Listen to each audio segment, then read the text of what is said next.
daghang mga lugar dinhi sa ato sa Pilipinas, lakip na sa dinhi sa Sugbo nga tawgo nato og Pilgrim Center. Ang gauna ani sa akong paminaw murag kaning Simala nga dayon kaning Birhen sa Rigla, Santo Niño, kadtong sa una sa Udlot, diha pa sa kaning Teotocos, karon nasa tay Capilinia, Fatima.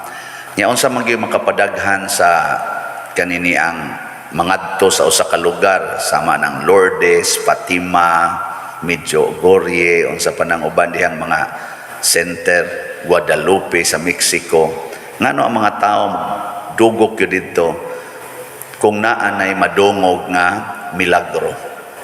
Ano bang naanay milagro ba? Kani dining ato murag hapit na tingali ni kana sa pitalo daghan sa diha bugo kaning ato dinhi atong suwayan nga naa dinhi makalakaw nga bakol nga ibili nato ang iyang kaning sana wheelchair nga kanan i-exhibit nato ba. Basta abot kini nga to linya sa may karsada. Dako na kay tagkolekta na.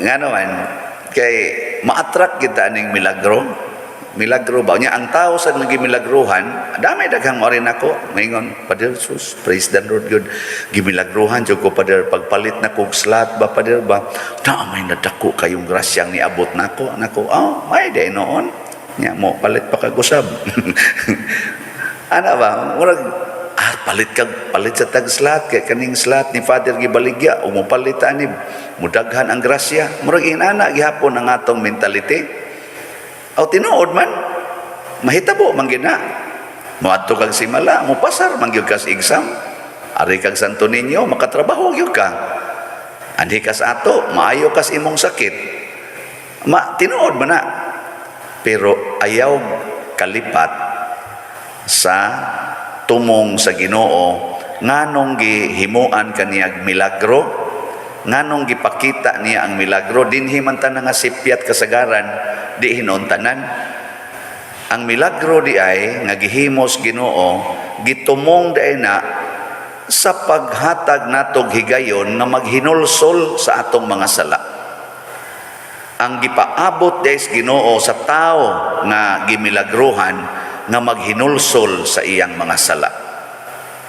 Kung dili gani maghinulsol sa iyang mga sala, ang taong gimilagruhan, silutan sa Ginoo, mas grabe pa ang silot kaysa mga taong gisilutan na gud niya sama atong Sodoma, Gomora, Tiro, Sidon.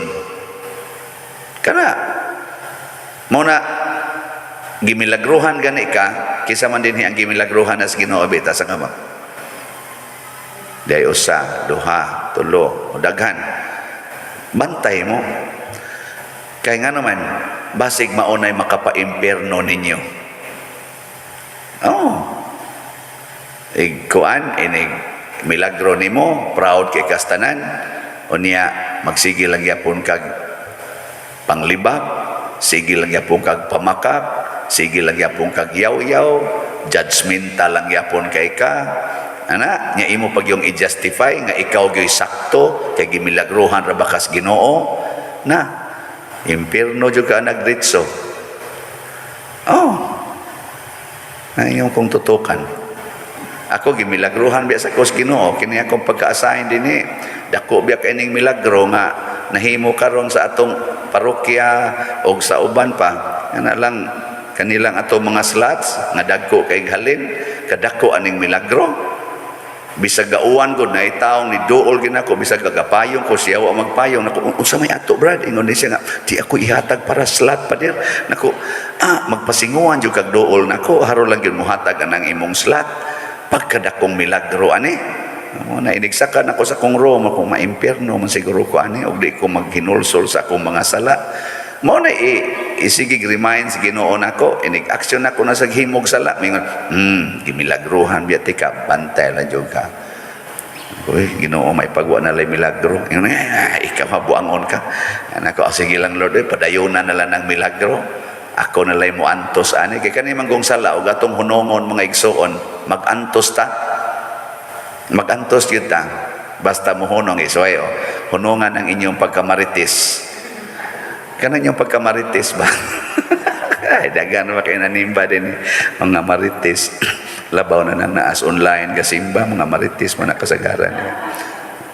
Pero hunonga kay gimilagruhan biasad mo apil na mo des online nga mga kuan nya unsaon man diri sa unang pagbasa na ay kahadlok ang hari sa Huda kay murag gitabangan siya sulong sa mga lig-on nga hari Syria og tagadain tong usa si Rasin Syria og Pika. So ang saning hari sa Israel di ay si Pika hari sa Israel, si Rasin hari sa Syria, mga lig-on kay ning haria nya mosulong sa Huda nga huyang kaistanan nangurog kuno pero giingnan sa Ginoo kana sila nagsalig sa ilang kalig-on. Mura sa gimilagruhan ba gitagaag kusog gitagaag kalig-on mura ra na sila mga agipo sa akong gahom. Pero ang iyang gibutang diri sa katapusan kun kulang kag pagtuo dili kagayod mulungtad. Muna kanang mga milagro nga atong madawat muhatag gid unta nagpagtuo dili tuo-tuo. Kay kun kutob ratas tuo-tuo mahimutang mapukan sa yawa. Sama pananglit hay may milagroso nga imahin ni San Vicente Ferrer, bugo o kanang nas atong groto o katong to ospitalo.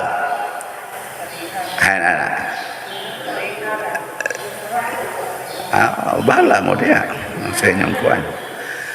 Hay may milagrosa nga imahin sa Birhen, ang tuas udlot, ang naas Lourdes sa may kuan, may Labangon, ang Guadalupe o kining ato dinhi o sa Simala. Bala mo diya ilhan man asa mo mga to og naa kay pangayoon ba ilhan man og asa ka mo dool ngano man dig ari ka mo hikap aning Birhen dinhi sa ato ayo pud ka gamhanan dito pader kapsunan ka pader ang Birhen dito sus nindot jud kay pader inighikap nimo duda jud kay bation ako dinhi day hikap nimo sa bati wa ra gyud Pragos una gud nga katos anhing Father Fernando Suarez kay pari man to nga healer. Hay may nindot simbahan nga misang Padersiano, misa sa mga ubang pari o misa ni Father Suarez. Sa dito pa ko Santo Rosario sa una, pastilan. Mura kag mahiubo sa mga tao Sinang kay dito ko sa silong sa opisina ba, tabi-tabi ko sa mga kuan, mga dito, mga 8 tingin sila kabuk dito, mga staff, dapang madre. Unya ning abot si Father Suarez dito sa gawas. Sus gibiyaan ko. Hala si Father Suarez, dagan din sila ngatutan. Father, meditation ni Father. Ako gatan ako, hala mao din ni siya. Wala pa may ko kaklaro kay nang naong Father Suarez nako. Mao din ni naong Father Suarez. Ako na lang usa gabarog dito sa murag di na ko pare. Dito na gid sila ni ana. Nya magmisa man to siya pagka sunod adlaw, healing mass. Pagkagabi nga usab ang arrangement sa lingkuranan sa Santo Rosario. Kay ikaugma pang misa karon gipang-usab ng lingkuranan, gi-arrange na.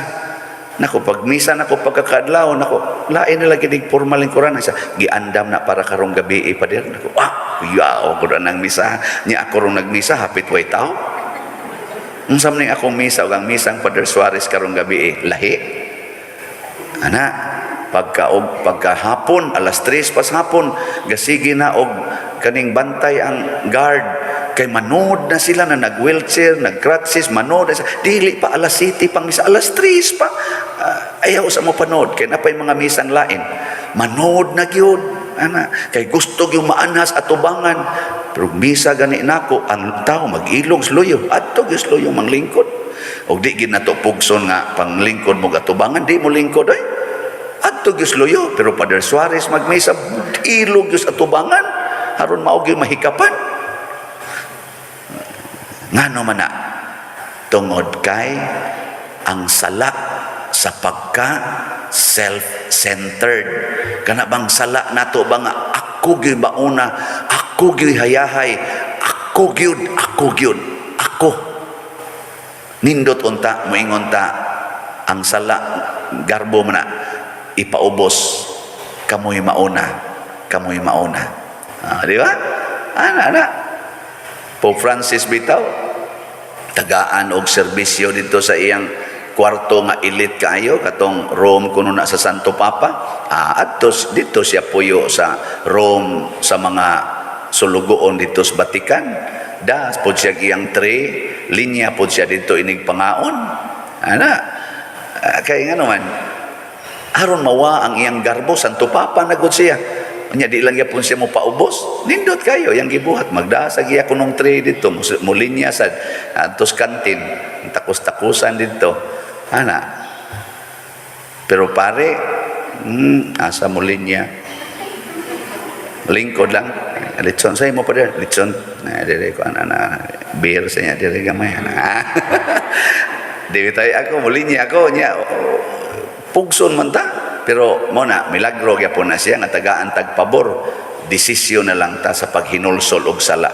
Kay kani manggong sala mga igsoon, personal manggod ni nato.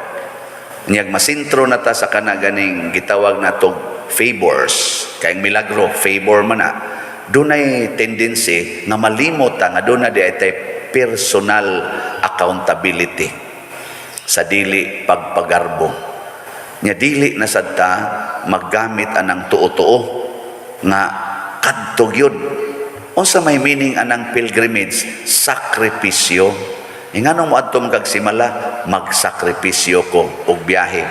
Mugasto kog kwarta, mugasto kog panahon, unya magsakripisyo ko. Mo na ang meaning is pilgrimage sa una is sacrifice. Dili kay moadto ko to magpilgrimage para do na koy healing. To San Roque ga pilgrim ngadto sa Roma, kita siya didto na ay mga gi-plague, tabang sa siya didto, wa na siya nabalik sa ilang maiglawas. Masakito na siya pagkabalik sa ilang ilang lugar, o wa na sad siya mailhis iyang uyuan, motong gipriso na lang siya hangtod na matay. Mao nay sakripisyo. Ang pag-adto ng mga lugar nga lagyo dili para healing, adto kos Lourdes kay maligo jud kos tubig didto, nindot gyud na mo gasto jud kog kwarta kay aron do nay healing kay ni ako'y cancer. Ayaw. Mamatay ra ka dire. Wata na lang. O gusto ka mo adto pagsakripisyo para unsa man? Para sa kalinaw, para sa conversion of sinners, para sa pagkahiusa aning mga nanaggubat nga mga nasod, magsakripisyo ta. Pwede man ta dinhi magsakripisyo. Karon, sugdin ninyong sakripisyo, pamalit mog slat. Ang imong ikaon ipalit na lag slat. Kay si Bishop Chupilo Kamomot, mao sa na iyang gibuhat, imbis isod niya sa iyang bulsa, gipanghatag niya sa mga kabos ang iyang kolekta. Hurot yun, hasta pagkatong iyang sing-sing pagkaobispo, isigi niya prinda. Kung wa na gisila ing kwarta, iprinda niya ang iyang sing-sing aron ihatag sa mga kabos nga nangayo. Ang uban ra ba mangingilad ra, nga iya ra gyapong hatagan. Nga usahay kuno si tahon ni Cardinal Vidal ba to, kinsa mga obispo, Bishop, where is your episcopal ring? Ingon din, to anas mga kabos, pasabot ana, naprinda na. Ingon din, asa man nga kabos, to asa Imluelier. Lokatong sa dito taon sa Kardinal. Isulob nigbalik ha. Di na sa to dangatag mga pila ka buwan, nawa na sad. Nakaron, mag-Thanksgiving na ta. Tungod kay venerable na siya. Unya kay manggihatagon man ni kay siya. Di, manghatag punta niya. Ang resulta, mo sakripisyo ta para malimpyo ang atong kinabuhi. Dili aron mahil ta, dili aron lang mo pasar ta sa exam, dili aron nga mo asinso ta or mo progress ang imong negosyo. dekada na to tan-aw imong negosyo nahimo ng profitable kaayo pag hinulsol sa imong mga sala. Masig doon na kay napamakak dito ha, nga mao ni presyo, uli ranis puhunan, nya dito dako na day ka ginansya. Nya moingon pa juga alkansi. Unsa alkansis ginansya di ay. Pamakak na pagyapon na. Ano? Na. Nya maglipay din ka, dako na kay kag negosyo, dako na kay kag ginansya. Milyon-milyon na imong ginansya, nagiuban bilyon-bilyon na. Nya proud kay kang mag-declare nga ikaw usas mga top billionaires in the world. Oy, dako man ang milagro. Ngayon, from rag to riches mo na sila kasagaran, pero pagbantay, basin ang imong sala, wa nimo mahinulsuli. Basig nakafocus nakas milagro, pero ang imong sala nga di pwedeng milagrohan, ikaw gyud mo desisyon ana nga magbag-o, dili makasagang ang milagros Ginoo diha nato kun ang atong sala di nato hinulsulan. Maglagot yung Ginoo ana. Gani ang milagro nga iyang gihatag nato, gamiton pa niyang rason nganong ibanlod gyud ta sa impyerno. Unsa to iyang gisulti dire sa taga Sodoma o kaning kuan aning taga Capernaum, siya buot kang mo bayaw sa imong kaugalingon ngadto sa langit. Kay dito magid si Kristo gasigig himog milagros Capernaum, kay dito ni siya nagpuyo, nag-istar. Niya ningon siya, buot nimong ibayaw ang imong kaugalingon ngadto sa langit, itambog kahinuon ngadto sa impyerno. Na kuyaw guys tanan.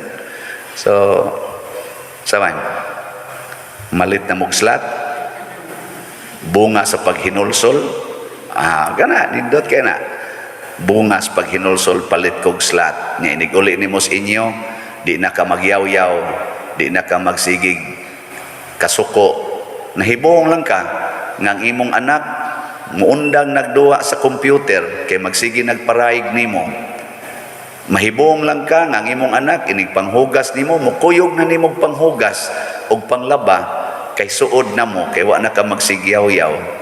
Nga imong bana muundang naghapyod sa manok, kamao na sang muhapyod nimo, kay kamao naman kang muparaig sa imong bana nga kaniadto sigihan ra nimo giyaw-yaw. No? Manmomoto, sige na, nindog na ta. Pag-ampo sa katawhan. Mga igsuon, sa panahon sa paghukom sa Dios, mas baluoy siya kanato na mituo og naghinulsol sa mga sala. Busa uban sa mahinulsulon ug masaligong kasing-kasing moingon kita, Ginoo dungga kami. Ginoo dungga kami. Nga ang tanang pangulo sa simbahan sa kanunay makaangkon sa kapiskay ug kalagsik sa lawas aron magpabilin silang lig-on nga mga saksi sa kahalangdon sa Dios. Mga muyo kita sa Ginoo. Ginoo dungga kami. Nga ang tanang katawhan sa atong nasod magkahiusa na sa pagtuo ug likayan na ang pagkamasinahon sa mga butang nga naangkon sa uban. Mga muyo kita sa Ginoo. Ginoo dungga kami. Nga ang mga anaa sa kadalanan magpuyo ug makadawat sa panabang sa Dios ug makakaplag na ug kapahulayan. Mga muyo kita sa Ginoo. Ginoo dungga kami. Nga ang mga mipili sa relihiyosong kinabuhi magmakanunayon sa pag-ampo dili lang alang sa ilang kaugalingon kundi alang sa tanang katawhan. Mga muyo kita sa Ginoo. Ginoo dungga kami. Nga imo untang isipon nga takos ug mapuslanon alang kanamo nga si Venerable Teofilo Kamumot mabayaw ngadto sa altar sa mga santos. Mga muyo kita sa Ginoo. Ginoo dungga kami. Alang sa mga proyekto dinhi sa atong simbahan nga pinaagi sa pangama ug paggiya ni San Vicente Ferrer, magmalampuson ug mahuman unta sumala sa atong mga giplano ug gipangandoy. Mga muyo kita sa Ginoo. Ginoo dungga kami. alang sa tanang mga benefactors ug donors sa atong simbahan nga mihatag og financial ug lain-laing hinabang ug alang sa mga nagtrabaho dinhi sa atong mga proyekto nga hatagan unta sila sa Ginoo ug daghan pang mga grasya sa ilang kinabuhi. Malikay sila sa mga kadautan ug mulampos unta ang tanan nilang mga paningkamot. Mga muyo kita sa Ginoo. Ginoo, dungga kami. Nga ang mga nangamatay banhawon na sa panahon sa paghukom. Mga muyo kita sa Ginoo. Ginoo, dungga kami. Labing santos o gamhanan nga Dios, dawata kining among pangamuyo nga among gituboy nganha kanimo uban sa gugma ug pagtuo pinaagi ni Kristo nga among Ginoo. Amen.